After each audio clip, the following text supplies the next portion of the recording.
Assalamualaikum warahmatullahi wabarakatuh. Yang terhormat Bapak Muhammad Syamsiro selaku dosen pengampu mata kuliah Energi Baru dan Terbarukan serta teman-teman sekalian yang saya cintai dan banggakan. Di sini perkenalkan saya Muna Putra NIPP 2032020 akan memaparkan sedikit tentang kincir air aliran mendatar. Sebelum masuk ke topik, perlu kita ketahui apa sih itu energi baru dan terbarukan. Energi baru dan terbarukan merupakan pengelolaan energi dari proses alam yang berkelanjutan dan dijadikan sebagai energi alternatif. Energi baru dan terbarukan bersifat ramah lingkungan sehingga berkontribusi dalam mengatasi pemanasan global dan mengurangi emisi karbon dioksida.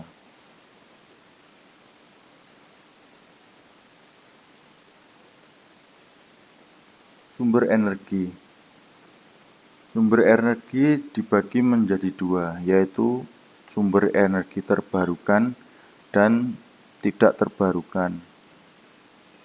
Di sini yang merupakan sumber energi terbarukan seperti biomasa, biodiesel, energi angin, energi surya, energi panas bumi, energi air, dan sebagainya.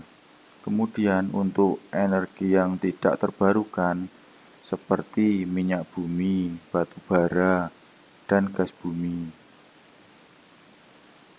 Kemudian sumber energi terbarukan yang ada di Indonesia ya seperti ini. Ada yaitu potensi terbesar yaitu energi panas bumi. Mengingat iklim negara kita adalah iklim tropis dan ada dua musim yaitu musim panas dan musim penghujan. Sehingga untuk pemanfaatan sumber energi panas bumi sangat terbuka lebar. Dan kemudian energi angin. Terus kemudian energi panas bumi dan energi air. Selanjutnya, sekarang masuk ke topik pembahasan yang saya ambil, yaitu tentang kincir air aliran mendatar. Di sini saya mengambil dari 3 sumber.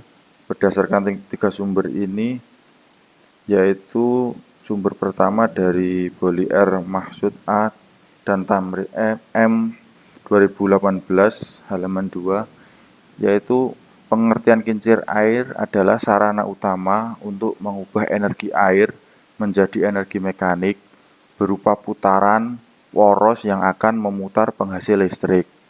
Yang kedua, menurut Morong 2016, yaitu kincir air adalah peralatan mekanis berbentuk roda atau wheel dengan sudu atau bucket atau fan pada sekeliling tepi-tepinya. Yang ketiga, menurut Sihaloho 2017 halaman 4, kincir air adalah sebuah mesin yang digerakkan oleh tenaga air dan memiliki banyak manfaatnya.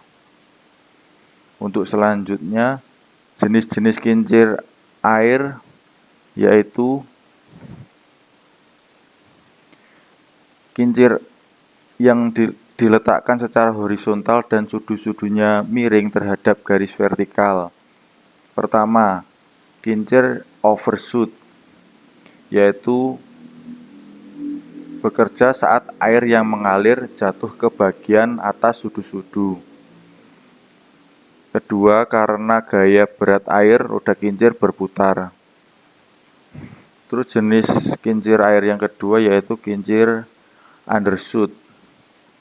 Bekerja saat air yang mengalir menghantam sudu-sudu yang terletak pada bagian bawah kincir. Yang ketiga, kincir Brishoot, yaitu perpaduan tipe overshoot dan undershoot dilihat dari energi yang diterimanya. Selanjutnya, kelebihan kincir air aliran mendatar ini yaitu pertama, konstruksinya sederhana. Kedua, harganya terjangkau. Ketiga, mudah perawatannya. Dan keempat, dapat diaplikasikan di daerah pedesaan terpencil. Kemudian yang kelima, dapat digunakan pada daerah yang tidak terjangkau sistem irigasi teknis dan bendungan atau waduk. Selanjutnya, kekurangan kincir air aliran mendatar. Pertama, memerlukan investasi yang lebih banyak. Yang kedua, tidak dapat diterapkan untuk mesin putaran tinggi. Ya, ini karena putarannya berdasarkan aliran air yang tersedia. Ketiga, membutuhkan ruang lebih luas untuk penempatannya. Keempat, diperlukan dam abda arus aliran datar. Yang kelima, daya yang dihasilkan relatif kecil. Kemudian, potensi energinya di Indonesia, yaitu salah satunya pembangkit listrik tenaga air atau PLTA. Skala mikro atau mikrohidro berpotensi dikembangkan mengingat Indonesia memiliki gugusan pegunungan dengan mata air yang mengalir sebagai sumber air sungai. Kemudian mekanisme kerja energi, ya bisa dilihat dari ilustrasi gambar ini. Di situ terdapat berbagai macam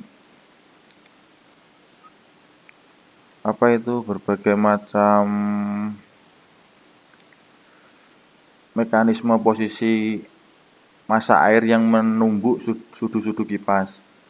Yang pertama yaitu massa air di A merupakan posisi aliran menumbuk sudu-sudu terdepan, yaitu nomor 1 ke arah hulu. Yang kedua, massa air di B merupakan posisi aliran berada di antara dua sudu-sudu, yaitu sudu 1 dan 2. Yang ketiga yaitu massa air di C adalah posisi aliran berada di antara dua sudu-sudu, yaitu sudu 2 dan 3, yaitu di sini, kira-kira di sini. Yang keempat yaitu massa air di D. Di D sini adalah posisi aliran berada di belakang kincir atau sudu 3. Selanjutnya, untuk potensi aplikasinya di Indonesia, ada beberapa wilayah yang sudah mengaplikasikan sistem energi air aliran mendatar ini, yaitu yang pertama satu di Pulau Flores telah mengaplikasikan potensi energi hidro ini sebagai sumber energi listrik dengan daya menengah atau PLTM dan kecil atau PLTMH. Berikut merupakan beberapa pembangkit listrik yang ada di Pulau Flores. Di antaranya yaitu PLTM Duga, PLTMH Ogi, dan PLTMH Wairoa. Selanjutnya PLTMH Waigarit dan PLTMH Sita atau Astro. Yang kedua, pemanfaatan pembangkit listrik kincir air terapung juga diaplikasikan di Desa Ela Hilir, Kecamatan Ela Hilir, Kabupaten Melawai. Ketiga, selain sebagai pembangkit tenaga listrik, juga digunakan untuk irigasi pertanian. Yang keempat, potensi energi mikrohidro di daerah irigasi juga dilakukan pada wilayah Sungai Serayu Opak. Ya, ini merupakan sumber yang saya ambil dari